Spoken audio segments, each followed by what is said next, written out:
Hi friends, welcome on my channel Lots of Learn.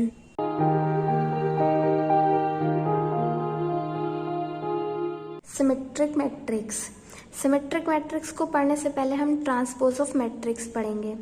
Transpose of matrix में हमारी जो रोज होती हैं वो कॉलम्स में चेंज हो जाती हैं और जो कॉलम्स होते हैं वो रोज में चेंज हो जाते हैं। इसकी डेफिनेशन से हम और क्लियर करते हैं। If A be any matrix then the matrix obtained by interchanging its rows and columns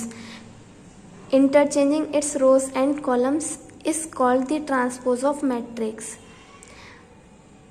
Let a matrix हमने यहाँ पर ली है 1, -1, 2, 3, 3 and 5. This is 3/2 matrix because इसमें हमारी 3 रोज हैं, first row, second row and third row, और इसमें 2 हमारे कॉलम है, first column and second column. So this is called 3/2 matrix. Transpose of A निकलता है, हमारे जो रोज होती हैं उन्हें हम कॉलम्स में चेंज करते हैं और जो कॉलम्स होते हैं वो हमारे रोज में चेंज हो जाते हैं। इसी को हम ट्रांसपोज ऑफ मैट्रिक्स कहते हैं। ये हमारा फर्स्ट कॉलम है तो ये हमारी फर्स्ट रो डिफाइन हो गई। ये हमारा सेकंड कॉलम है, ये हमारी सेकंड रो डिफाइन हो गई। तो ये हमारा जो ए है ये इसका ट्रांसपोज ए डैश निकल के हमारे सामने आ गया। अब इसको ऐसे भी समझ सकते हैं कि ये हमारी फर्स्ट रो है तो ये फर्स्ट कॉलम बन गया, सेकंड रो है तो ये सेकंड कॉलम बन गया, and this is third row तो ये थर्ड कॉलम बन गया। ये हमारी 2/3 की मैट्रिक्स है क्योंकि इसमें जो हमारी रोज हैं वो 2 हैं, आपको दिख रहा होगा इसमें, और जो हमारे कॉलम्स हैं वो हमारे 3 कॉलम्स हैं। सो दिस इज कॉल्ड 2/3 मैट्रिक्स। ठीक है, तो ट्रांसपोज क्या होता है, जो हमारी रोज होती हैं वो कॉलम्स में चेंज हो जाते हैं और जो हमारे कॉलम्स होते हैं वो रोज में चेंज हो जाते हैं। सिंबल होता है ट्रांसपोज का, जैसे हमें ए का ट्रांसपोज निकालना है तो हमें ए डैश लिखना होगा। ये ट्रांसपोज का सिंबल होता है, ए डैश, और इसको ए टी भी लिखते हैं। ठीक है, ए के ऊपर टी, ये भी ट्रांसपोज का सिंबल होता है कि ट्रांसपोज ऑफ ए। आप दोनों तरह से लिख सकते हो। अब हम आते हैं सिमेट्रिक मैट्रिक्स पे। A square matrix A is said to be symmetric matrix if A is equals to A dash. Symmetric matrix की 2 कंडीशंस होती हैं।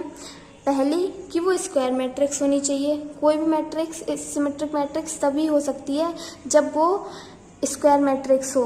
अगर वो स्क्वायर मैट्रिक्स नहीं है तो वो सिमेट्रिक कभी नहीं हो सकती।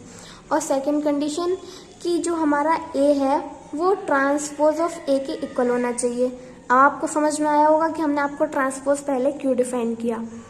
ठीक है, जो हमारी मैट्रिक्स है वो अपने ट्रांसपोज के इक्वल होनी चाहिए, तभी वो हमारी सिमेट्रिक मैट्रिक्स होती है।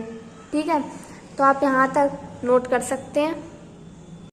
अब सिमेट्रिक मैट्रिक्स का हम एक एग्जांपल लेकर उसको डिफाइन करने की कोशिश करते हैं, मतलब उसे एक्सप्लेन करने की आपको कोशिश करते हैं।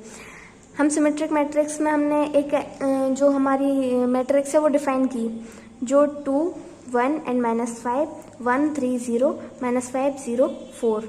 ठीक है, अब हमें इसका ट्रांसपोज निकालना है, मतलब ए डैश या फिर ए टी। ठीक है, तो हमने इसका ए डैश निकाला। जो हमारा ए डैश है वो क्या आया, जो हमारी ए की जो रोज हैं वो कॉलम्स में चेंज हो गई और जो हमारे कॉलम्स थे वो रोज में चेंज हो गए। आप इसमें देख ही सकते हैं कि जो हमारी फर्स्ट रो है वो हमारा फर्स्ट कॉलम, सेकंड रो जो है वो सेकंड कॉलम बन गया, थर्ड रो थर्ड कॉलम बन गया। दूसरे तरीके से भी देख सकते हैं, फर्स्ट कॉलम जो है हमारा वो first row, second column second row and third column third row. तो इससे आप देख सकते हैं कि जो हमारा ए है वो ए डैश के इक्वल है। ठीक है, आप इसमें देख लो ए डैश के इक्वल है। सो ये हमारी कंडीशन सेटिस्फाई कर रही है कि जो हमारा ए है वो ए डैश के इक्वल है। Hence matrix A is called symmetric matrix. ठीक है, इस कंडीशन से आप प्रूव करके बता सकते हैं कि जो हमारे सिमेट्रिक मैट्रिक्स है अगर वो ए इक्वल टू ए डैश है तभी वो सिमेट्रिक है। सिमेट्रिक मैट्रिक्स कब होगी, जब A is equal to A dash होगा।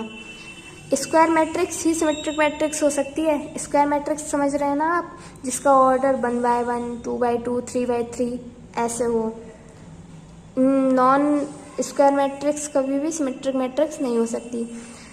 अब हम आपको बताते हैं कि जो हमारे डायगोनल एलिमेंट्स होते हैं, इसमें डायगोनल एलिमेंट्स वो हमारे हमेशा ये होते हैं, ये डायगोनल एलिमेंट्स होते हैं, ठीक है। इनको हम डायगोनल एलिमेंट्स कहते हैं।